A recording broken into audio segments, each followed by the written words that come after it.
So, you want to save the world with clean energy? Make money doing it? Confused about the economic and technical realities of residential and commercial solar, batteries, heat pumps, EVs? Want the real-world scoop on new energy technologies, not manufacturer hype? Then tune in to the Weekly Energy Show, hosted by Barry Cinnamon. Insights from Barry's 40-plus years in the solar and energy industry will help you understand the future ways we'll generate and consume energy. And now, here's Barry. Welcome to this week's Energy Show. Now, there's a lot of discussions about renewable energy investing. It kind of goes up and down. But I think back 20 years ago when the investments started in the solar industry, the industry was tiny. Solar panel prices were projected to come down, but nobody really knew the timeline for that. And we were still having these huge price spikes from raw material shortages. It's like there's a silicon shortage. It's amazing that happened. And then about the same time, 20 years ago, the Chinese manufacturers started to do a lot of production, making huge investments.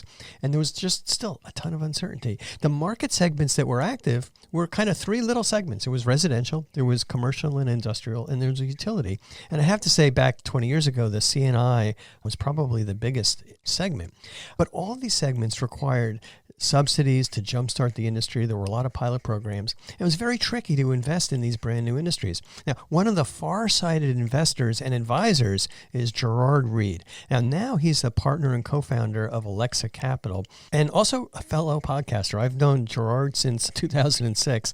He was a very early solar investor. He's had a terrific career in the industry and now the energy industry as a whole. And at the time, I was a CEO of a very early solar company. So we helped each other out a lot 20 years ago. So welcome to the show, Gerard. Oh, it's great to see you again. It's great to be on the show. Great to reconnect too. And I just found you because I saw this energy podcast with Gerard Reid and I said, I got to listen to that. And it was a perfect podcast. But anyway, just getting started, tell us a little bit about Alexa Capital and what kind of services you guys provide. Oh, yeah. So Alexa Capital is a corporate finance advisory business. So what does that mean? What we do, we're ultimately a broker between people who want capital and people who need capital.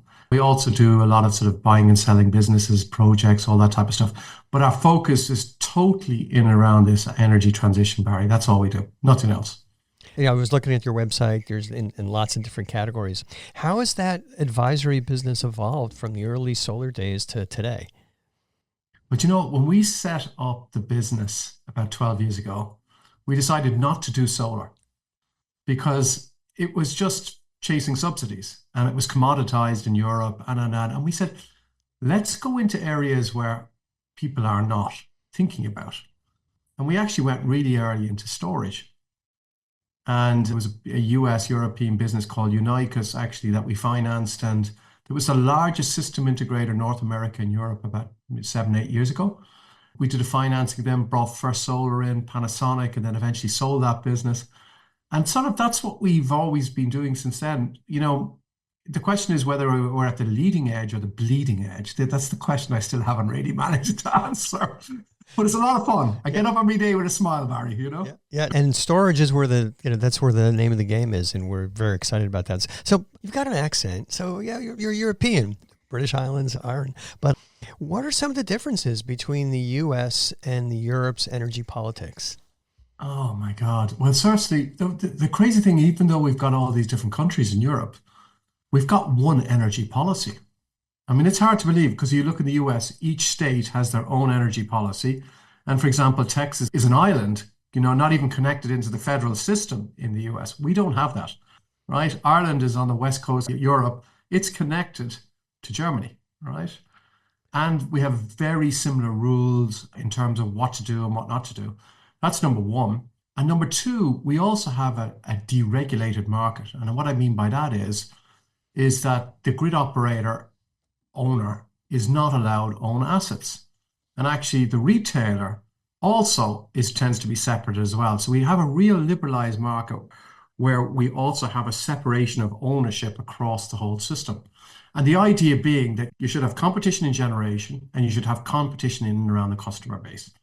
And again, you know, you don't really, maybe Texas has a little bit of that, but most of the US, you tend to have a regulated market and you have a regulator decides, you know, what prices are paid and what returns are made. In Europe, it's not like that at all, Yeah, right? yeah. And then, regulated, that's something that we've been regulating the power markets for well over 100 years. And that could work, but it only works if the regulations are done properly, if they're really regulating as opposed to just encouraging the utilities. And unfortunately, what's happened in the U.S., particularly California, the regulators are in the pockets of the utilities. It's just the policies end up being terrible. All right, so let me kind of dive in a little bit more. Are there any incentives for residential and commercial customers to put in solar and storage on their facilities? Yeah. So we had, and we still have certain countries across Europe, you have what's called a feed-in tariff. And the idea of a feed-in tariff is if you produce power, you sell it into the grid at an agreed price. And if we think back, Barry, when we first met, the feed-in tariff in Germany at that time was about 40 euro cents. That was about 45 cents for selling it into the grid.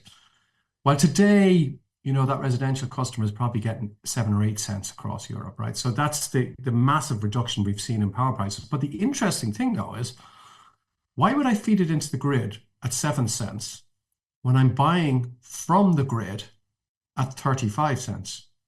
Okay? And why that's means is you go, well, let's just use that solar myself. Of course, yeah, but you can't use all the solar because you're not at home. What you do is you put it in a battery. And that's quite interesting. So what that means, if you go to countries, say like Italy or Germany, 75% of solar installations will have a battery. There's no subsidy on the battery. It's because of this. Now, in the United States, you have net metering.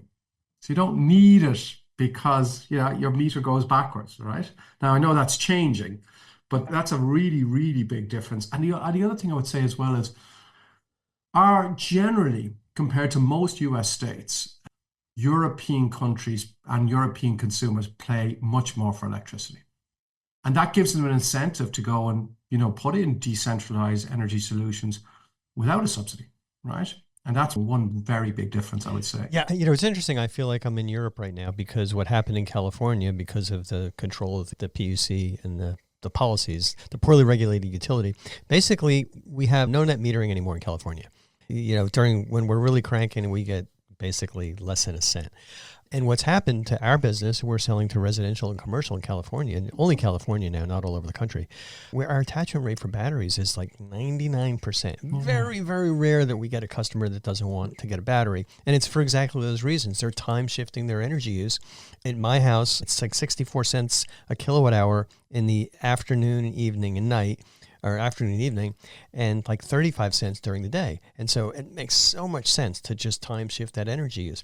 The bummer is that we can no longer generate credits on our bill, but we'll see where that goes. Now, I also remember in Germany they had the KfW bank. So not only was the paperwork almost non-existent, but there was like built-in financing. Do you still have built-in financing in parts of Europe? Yeah, well, let me just explain that. If you take the US system of tax credits, that's complicated, right? It requires a lot of structuring. If you take a feed-in tariff where you're just, whatever you sell, you get a guaranteed price for 20 years, that's really easy to finance. So what that means is, for most people who would have a feed-in tariff, you're probably putting in 5% equity and 95% debt because it's a sure thing. And it's a sure thing because you've got this contract. But secondly, you've got a solar system that will last 30 years, right? It won't even last 20 years like the feed-in tariff. It'll go on beyond that. And that gives people great security, which means you can put low-cost debt in and around it. And that in turn even, scales the market even more because it means you don't have to put a large amount of equity in. And that's what's happening. So that expansion that you talked about, the KfW, it's not just the KfW anymore. All banks are doing this across Europe, right? Banks, just so regular they've got banks. used to it, Ricks. Yeah. So it's a really a big thing to go and do that, right? Yeah. So the financing, easier, cheaper, banks do it. And then also, this completely blew me away. The first time I traveled to Germany in 2007, I went there to find out why the cost for installations were half of what they were in the U.S. And nobody could tell me why it was half, because we were paying the same price for the solar panels. I kept asking, like, why, until I remember going to an installer somewhere in Germany.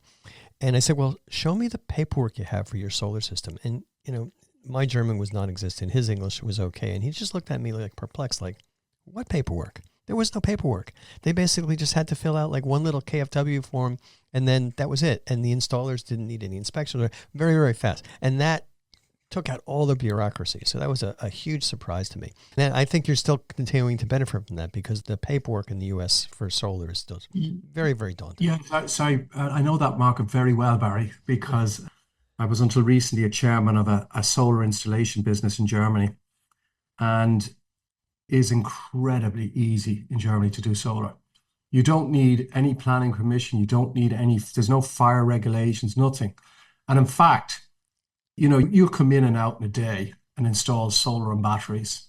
And they've done a really good job of optimizing installations and. So yeah, very, very simple. And it's not just Germany. Really, that's across most of Europe. It's really just, installation cost very low. So, I mean, I'd ask you the question, Barry, what do you think we talk in dollar terms, what do you think like the fully installed cost of rooftop solar are per watt at present across Europe? I'm guessing it's between maybe 1 to 1.5 euros. Exactly. Right. Yeah. And so we had a little bit of a fat market the last 2 years, but it's, the margins are coming down, but you're installing at the low ends there. Yeah. Yeah. And we're about, $4 or so here in expensive Silicon Valley, and we pay more for panels. We can almost never get a project done in less than 30 days. Ton of paperwork. It's getting a little bit better, but it's still pretty painful. All right, I just had a couple questions about some technologies. Are you guys doing any virtual power plants or vehicle to grid technology installations? Oh yeah, absolutely. So if you believe it or not, I got involved in my first vehicle to grid project about 7 or 8 years ago. Very early, Barry, very early. It's very clear that's a game changer. It's a game changer, absolute game changer. And actually, it's not even just vehicle to grid. It's also vehicle to home. Right? I think this is also very, very, very, very, very important, right? Yeah. So you think I've got a battery at home, so and I sort of go, well, why wouldn't I use my electric car the same as I use that battery? And that's sort of where we're going. So the regulations are changing in and around it. The bottom line is, why would you not use this huge battery for the benefit of your building and the grid? And what's going to happen is we will. But in the U.S., we won't, and I'll tell you why. And it's a nightmare. The reason is that the utilities don't want you to use that battery because they would rather have the batteries at substations. They would rather have batteries at the transmission locations because they make an enormous amount of profit on those batteries. And if we're able to connect our vehicles like that, it's going to be tough. So they're allowing this kind of amorphous vehicle to grid back and forth bi-directional charging. I don't think that's going to take off. I have a Ford Lightning truck with a 131 kilowatt hour battery in it. I can charge that up at work during the day for basically free. I mean, it's 6 or 7 cents a kilowatt hour. The solar, is on a roof. It's not that expensive. And then I just take it home and I plug it into my home battery system, but I can't use that energy and send it back to the utility and get credit. They won't let me do that. But if the system goes into off-grid mode when I want to draw that power from the vehicle, it's easy. And there's 2 vehicles right now in the U.S. that have big AC outputs, the Ford Lightning and the Tesla Cybertruck. And basically, they can power your house easily when your home battery drains. So basically, instead of transmitting the power from the office to home, we're just moving it on a truck or a car. And I think that's going to take off. It's going to take a few years for the control systems to become popular. But that kind of bypasses the utility monopoly over transmitting power because you're not transmitting, you're just moving it in a vehicle. And Barry, let me add to that. What you're going to see is you're going to see new business models. So what if the car company sort of says to you, oh, well, clearly what I'm going to do, I'm going to lease that battery to you. Don't need to worry about it, right? That's where we're going. I'll lease the battery. I'll charge it for you. Just leave it with me. And I think that's definitely where we're going because actually one concern you'd have around electric vehicles is the resale value of them. And because of the batteries in them, people go, oh, what's going to happen with the batteries? I really want to have 3-year-old batteries. Oh. Now, I know that will go away, but the easiest way for that to go away is to do leasing, and I think that's where we're going. And I think there's going to be so many exciting business models that we haven't even thought about, right? Yeah. In and around this automobile area. Yeah. Right now, it's right now that whole market is being captured by the utilities. The utilities are sucking up the auto companies. We're going to have this vehicle to grid technology to support the grid. The problem is the vehicle is owned by the customer. they're the ones that are paying for it. They're the ones that want to get the benefit. And so in the business models you're talking about as leasing the battery, that adds value to the vehicle. You'd think that people would want to buy more of these vehicles, and maybe the price would come down because it's got so much extra value. So, all right, that's going to change. We're going to see some new business models. But I think it all comes back to kind of what we're looking at now, which is that electricity on the grid during the day is really cheap. Specifically, there's this thing called negative electricity prices. How does that work right now in Europe, and are you seeing a lot of that? Oh my God. So listen, I've seen what's going on in California, and the European situation is even worse. And what I would say by even worse is we have days now where there's 3 or 4 hours where the whole continent of Europe has negative prices. Now, what does that mean? What that actually means is that someone is going to pay you to take that electricity, right? Because there's too much power in the system. And so, yeah, you pay someone to take your electricity. And that's going to increase. So I would say, just to give you the way I would look at it, is that in the continent, every weekend from April till September, you'd see negative prices. And so, and I'm not saying across everywhere, but in a large part of France, Germany, Italy, you'd seen this, right?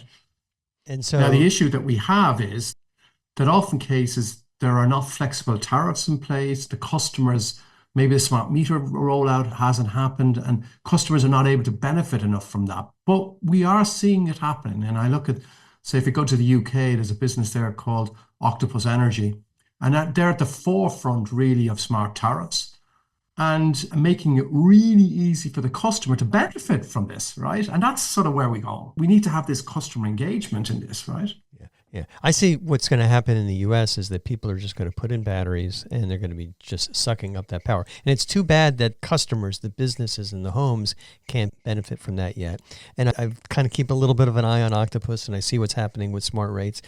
But because of the regulatory structure we have in the U.S., whatever rates we end up with will eventually benefit the utility because they're going to be maximizing their profits. When they're negative prices, who pays for that? Does the solar farm or the wind farm pay for that? They pay extra to just put that power on the grid? Oh, so actually, do you know what the very interesting thing is? Most of the guys paying for this are actually the nuclear fleet, because the nuclear fleets are oftentimes, and I just actually saw this recently, what you're now seeing with the nuclear fleet is they have to make a decision. Do I keep the plant on, or do I ramp it down? Because they know every weekend, oh my God, we're going to have negative prices. And so what we're seeing now is the nuclear fleet's actually beginning to turn off at the weekend because they don't realize it's happening every weekend now, because otherwise they pay. And we've got something in the market which is, the power markets are generally complex, but ultimately what has to happen is you have to, nearly all the parties in the system, except for those that have, let's say, old renewable installations and old feed-in tariffs, they have to take care of this balancing. So in other words, if there's too much power in the system, they're in trouble. So they have a choice. Do they switch off, or did they put a battery in or something like this? And what you're seeing actually is any new generation, particularly solar, that's coming online, people are putting batteries beside it because they know it's going to get worse. And that duck curve that you have in California, where actually you're seeing a large amount of batteries taking that duck curve and flattening it out, the same thing is beginning to happen here as well. Yeah. And the problem with nuclear, it's cheap, but those plants really aren't designed to ramp up and down. So it's very hard to restart it or slow it down.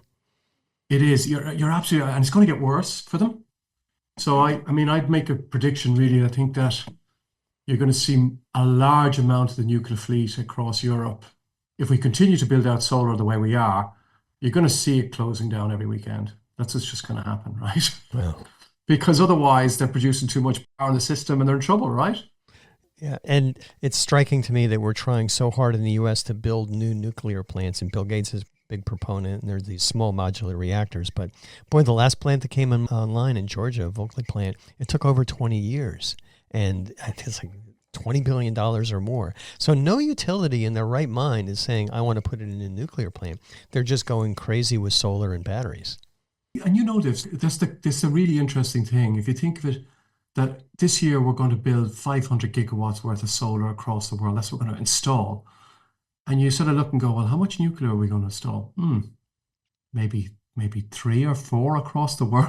Yeah, I yeah, mean, yeah. it's the mainframe computer versus the iPad. I mean, you have no chance, Yeah, no yeah, chance, right? I know, but there's people pushing it like crazy. So let's talk about something that may have a chance, and I'm sure you're probably looking at investment possibilities. What about green hydrogen in Europe? So I think the US has much greater opportunity in the green hydrogen space than Europe. And I'll explain why. You have the infrastructure, right? And that's number one. I mean, you have the oil and gas infrastructure, you have the know-how there. And secondly, the other thing is you've got brilliant pipeline infrastructure, right? So think of it like this. You use ammonia. You have an ammonia pipeline that goes up the Mississippi River. This is pretty amazing because you can then go and actually use this you can, rather than create hydrogen, you can use ammonia and you can use it as fertilizer and it's cheap. And the other thing that you have in the US, which is if you take places like Texas, just the capacity factors, which means the amount of solar and wind that are in the system generating electricity is very, very high compared to Northern Europe. So that people don't realize that you might look at Northern Europe, but Northern Europe is really high up in terms of we just happen to have the Gulf Stream that keeps us warm. Yeah, But otherwise, we'd be Northern Canada and we'd be under ice. yeah, yeah, And yeah. the reason it's important is because it means we don't have enough sun and we don't have the capacity factors that we need to build, I'd say, to run hydrogen plants cost effectively. Yeah, That's what I yeah, would say. yeah. Now, US has a big opportunity, I yeah, think, in yeah, that area, if they want to go that way. yeah. Well, hopefully the Gulf Stream's going to stay there. That's another variable. I hope so. In 50, I hope you're 50 right. years or so, we'll see. But I'm very enthusiastic about green hydrogen being used to soak up all that extra solar, put it in a big solar plant, just electrolyze it. As long as the sun's shining, you're making hydrogen. When the sun stops shining, you stop making hydrogen. And then there's so many uses for it, both for transportation and also, for commercial purposes, industrial heat, things like that. And I using think the ammonia makes easiest sense. I think an easy one is you've got fertilizer. You've got that infrastructure. So in Europe, we don't use ammonia to fertilize. And so what that means is we don't have that. So we have to build that infrastructure up. And if you think of it like this, you have to have this capacity factors high to make it economic sense. And so if you look at where does it make sense in Europe? Well, it's up in the Nordics where they've got lots of hydro and wind. And then it's maybe down in Southern Europe, right? Where you're, into Spain and places like that where they've got lots of solar and wind. But the guys in the middle, very difficult. It's very difficult. Right? Interesting. It's at the end of the day, it's going to be a commodity, right? It's going to be produced in the lowest cost place. Yep. And then it can be transported via ammonia or in tanks, putting it through the regular natural gas pipelines. That doesn't always make a lot of sense. So, but I think spurring it to a very large degree here in the U.S. is the IRA. Now, that's not the other acronyms that we've used in the past. It's called the Inflation Reduction Act, not the Army and not the investments. But there's some pushback on the IRA. It's being considered an unfair subsidy from a lot of the European countries. And I'm just interested to see how that may be impacting future subsidies that they're thinking about in Europe or trying to affect what the U.S. is doing. I think there was a lot of jealousy actually among the European players that they haven't been able to do something like that because what the US has done, and it's very smart, is what you're doing is you're bringing together industrial policy and energy policy, right? Now, in Europe, we can't do this because we've got all these separate countries. And so we have a united energy policy, but we don't have a united industrial policy. And there's a lot of frustration here in certain areas. So for example, in the wind area, you have an area, it's always going booms up and down. Offshore wind is great one year, and then the next it's not. The same thing in onshore wind. And so the US was seen as the great hope for them to balance this volatility. And then you have an Inflation Reduction Act, which requires local production, and that makes it difficult for them, right? That's all. But you know what? Sorry, what it means is they have to go and build factories over there, and that's what's happening. So it's fine. But I think Europe has to look and say, from an industrial point of view, we have to learn from what you're doing. Yeah, and we got to learn about your deregulated utilities and the way you've got a consistent policy because it just is really it's a mess. Barry, that's totally the case, right? Yeah. Because I believe if I look at the next 10 years of this energy transition that we're going through, it's all about customer. But if the utility owns the customer, well, then it's going to be very difficult, right? And the thing that we have in Europe is that the utility does not own the customer. I can change the utility if I want. Yeah. Right? That's the big difference. Yeah. And that means you have got a lot of innovation in and around new business models and stuff like this. And the other thing is, up to now, we don't have tariffs on Chinese imports, which means our solar panels, inverters are much cheaper than what they are in the US. Yeah, which makes it tough for domestic production. The US is probably going to continue those tariffs. And it's been 15 years since we've been trying to build or rebuild the solar manufacturing in the US. And maybe we're making progress, but 10 cents a watt in China versus 30 cents a watt here, it's really, really tough. So let's just kind of wind the clock back a little bit. How did you get into the energy investing and advisory business? Well, listen, I was an equity analyst. I had a client of mine, and he said to me, Gerard, I'm looking to invest in a solar company. And it was one of the German solar production companies. I went and looked at it, went back to him, and I said, don't invest in this. This is a joke. I looked at the batch processes, and I just said, my God, look at the cost of it. I said, this is never going to make economic sense. And then he said to me, I want you to go back and meet the founder of the business. And I went and met the founder of the business. And he blew my mind away because he explained to me why this technology was going to revolutionize the world. Because he said, Gerard, it's about physics. And this is a piece of silicon. It's all about getting electrons down it. He says it's a semiconductor. We're just going to get this mass scale, and the costs are going to go down. It's going to be the cheapest form of energy in the world. And I suddenly became the one-eyed man in the land of the blind. That's what happened, Barry, right? Yeah. Suddenly I was an expert where there was no expertise, right? Yeah, and then you did. And I was blown away because I just thought, oh my God, this is really going to change the world. And by the way, it's not just that technology. There's other technologies we can talk about as well, which are also changing the world. So I'm very clear in my head, we're going through an energy revolution. And solar is a key part of that, right? Yeah, and now it's going to be batteries. And, I don't know if the battery cost reduction curve is going to be as fast and as consistent as solar, but we're going down that curve, and it will definitely get less and less expensive. Well, yeah, I actually think I got to say to you, I think batteries is faster solar. And the reason I would say that is if you look at the cost reductions in the last 10 years in batteries and solar, it's probably similar, but there's one difference. The performance improvements in lithium-ion battery is faster than the performance improvements in solar. I think that's the big, big difference. So I'll give you a very practical example of this because I've done a lot of financing in and around batteries. If you were talking about large-scale batteries, and we were talking 3 years ago, and we were installing a battery, we'd be saying, okay, lithium-ion, they'll win over 1 hour. That's about it. Between 5 minutes and 1 hour, yeah, it can't beat lithium-ion. And beyond that, we need to have long duration storage. We need to have this. Okay. Now we're doing 3 hours lithium-ion. So you can't beat anything. Nothing can beat it between 0 and 3 hours, right? Well, okay, I'm not going to discount that it's going to go to 6 hours. I'm not, because what we're seeing is massive innovation in and around the materials that go into these lithium-ion batteries, right? And also then the other thing is the management of those batteries. Let's also be clear as well, is being able to manage the charge of these batteries and take care of them more. That's also becoming very, very important. And this is being done without you knowing it, right? And if you think of your iPhone, the iPhone battery is much better than it was, even though, it's a supercomputer now. It's a supercomputer from 20 years ago. That's what it is, right? And it's powered with this tiny little battery. This is incredible, right? Yeah. In the last 2 days, it's amazing. All right. Well, completely off topic, but what do you do for fun? How do you relax? What do I do for fun? I do a lot of cycling. Oh. I'm still playing old man's soccer, believe it or not. Sort of we walk around. Well, I should probably walk around in crutches, and sort of bump into each other occasionally. And I'm into gardening and get out and walk and all that type of stuff. I love nature. Yeah. Do you have solar at your house? I sure do. Of course. Yeah. Of course. Good. Actually, I tell you what I'm getting. Oh no, I can't come on because I have another house that I'm renovating at present. And I don't know if you've got this in the States yet. It's balcony solar. I don't know if you remember the Ondelay product. We came out with the very Of course first I do. AC Oh, yeah, of module, course. and we would have loved to hang it on a balcony facing south, but the electric codes in the U.S. are very strict. We would have to put a limiter in to make sure that whatever was on that circuit plus the output of the balcony solar was less, 15, 20 amps. So I look at that and I wonder how they're solving that because it's got a lot of potential. Let me just give you an idea of this here, right?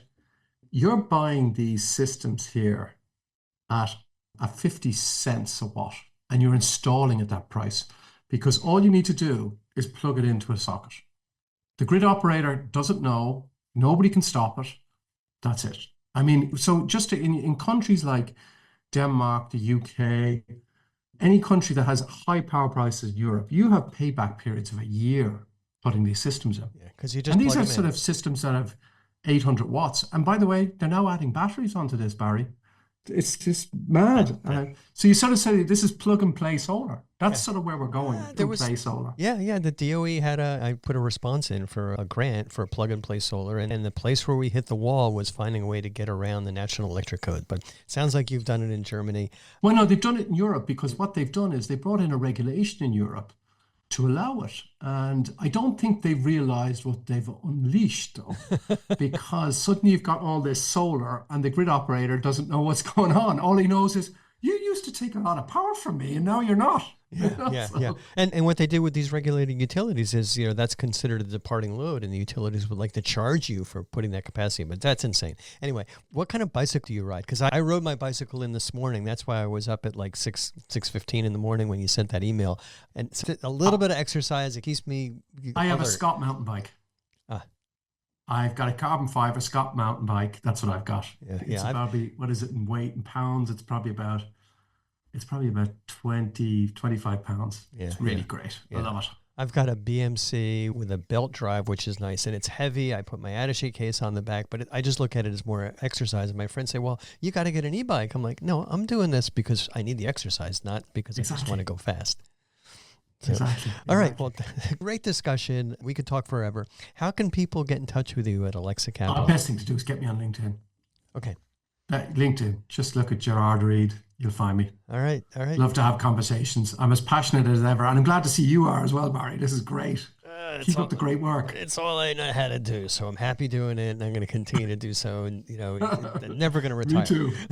All right, thanks, Gerard, for joining me on this week's Energy Show, and thanks to all of our listeners for tuning in. If you missed any of today's show, you can always go to the Energy Show website at energyshow.biz and listen to the podcasts.